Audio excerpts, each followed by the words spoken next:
Shrimati Priyanka Chaturvedi. 4 minutes. Sir thank you very much sir. Sir ये जो budget आया था यूनियन बजट, उससे बहुत लोगों की अपेक्षाएं थी, उम्मीदें थी। सबसे ज़्यादा जो अपेक्षा थी वो सीनियर सिटीजन्स की थी। जो 60 साल के ऊपर हमारे सीनियर सिटीजन्स हैं, उनकी वो बजट को ज़्यादा ध्यान से देख रहे थे, क्योंकि वो उम्मीद कर रहे थे कि उनके लिए भी कुछ प्रावधान किए जाएंगे।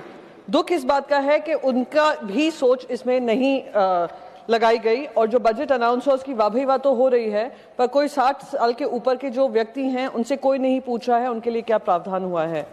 सर हमारा जो बजट है, अगर हम अपने डेमोग्राफी देखते हैं, जिसके बारे में प्रधानमंत्री बोलते रहते हैं, डेमोग्राफिक डिविडेंड है, वो लगातार उसकी जो उम्र है बढ़ती जा रही है।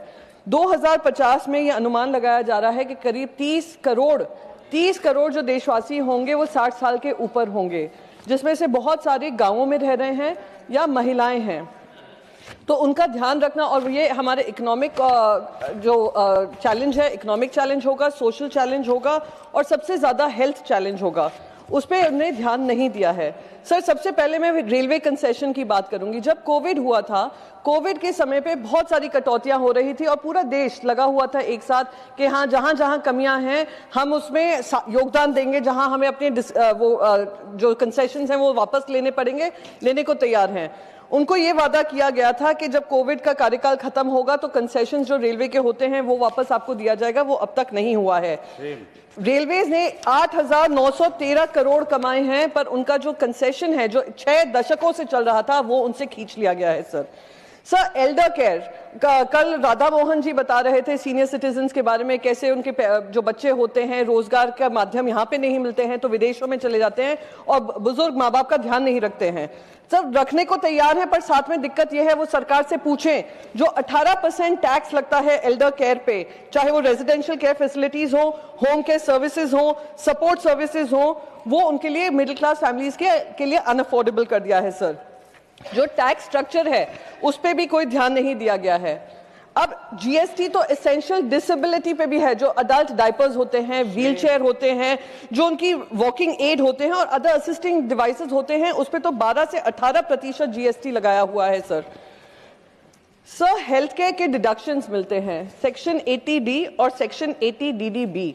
80D का जो प्रावधान है सीनियर सिटीजन्स को क्लेम करने का, 50,000 रुपए तक का उनको थोड़ा टैक्स कंसेशन मिलता है। सर मैं आपके माध्यम से पूछना चाहती हूँ, यहाँ पे जितने भी यहाँ पे एमपीज हैं, कि क्या एक हॉस्पिटल के विजिट में 50,000 के अंदर अंदर उनको सुविधाएं मिल जाती हैं? एक हॉस्पिटल विजिट करीब 2 से 3 लाख उनका खर्च हो जाता है। दुख इस बात का होता है कि जो इंश्योरेंस प्रीमियम्स भी इनके होते हैं 30 से 40,000 साल के होते हैं। और अगर हम इन्फ्लेशन देखें, health inflation, health related treatment का 10 से 15% लगातार बढ़ रहा है, हर साल बढ़ता है, और आपने उनकी डिडक्शंस में कोई राहत नहीं दी है।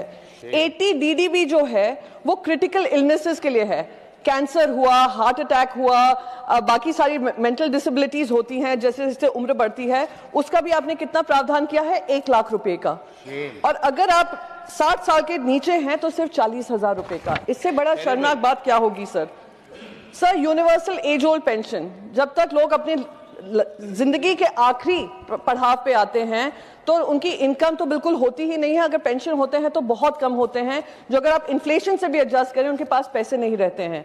जो पेंशन स्कीम बताई है कुछ सेक्टर्स में लगी है, जो 200 से 500 रुपए महीने का इन लोगों को देते हैं। 200-500 रुपए में आजकल क्या मिल जाता है जो वो पूरा महीना उस 200-500 रुपए में काटे? उम्मीद थी कि शायद वित्त मंत्री उस पर चर्चा करती, पर वो भी प्रावधान उनके लिए नहीं बनाया है। सर बस last, sir I will finish it of 1 minute. It is a very important topic, nobody has spoken about it. Sir Ayushman Bharat universal health coverage है, पर जो 60 साल के ऊपर हैं उनके लिए ये लागू नहीं होता है, सिर्फ कुछ ही सेक्टर्स के लिए लागू होता है। ये भी दुखद स्थिति है। Last but not the least sir, हम लोग डिजिटल टेक्नोलॉजी की बात करते हैं, डिजिटल अडॉप्शन की बात करते हैं, हमारे फाइनेंशियल ट्रांजैक्शन सब डिजिटल प्लेटफॉर्म्स पे होते हैं। सबसे ज्यादा जो खतरा साइबर फ्रॉड का हो रहा है, साइबर अरेस्ट का हो रहा है, वो इन्हीं सीनियर सिटीजन्स के लिए हो रहा है। कहीं भी उनके लिए भी कोई बजट नहीं बनाया है कि कैसे उनको एजुकेशन और एम्पावर करें। ये भी एक दुखद परिस्थिति है जो बजट में नहीं एड्रेस की गई है। सर आखिरी पड़ाव पे रहते हैं और उनने जिंदगी अपनी पूरी कुर्बान की है इस देश के लिए। आखिरी पड़ाव पे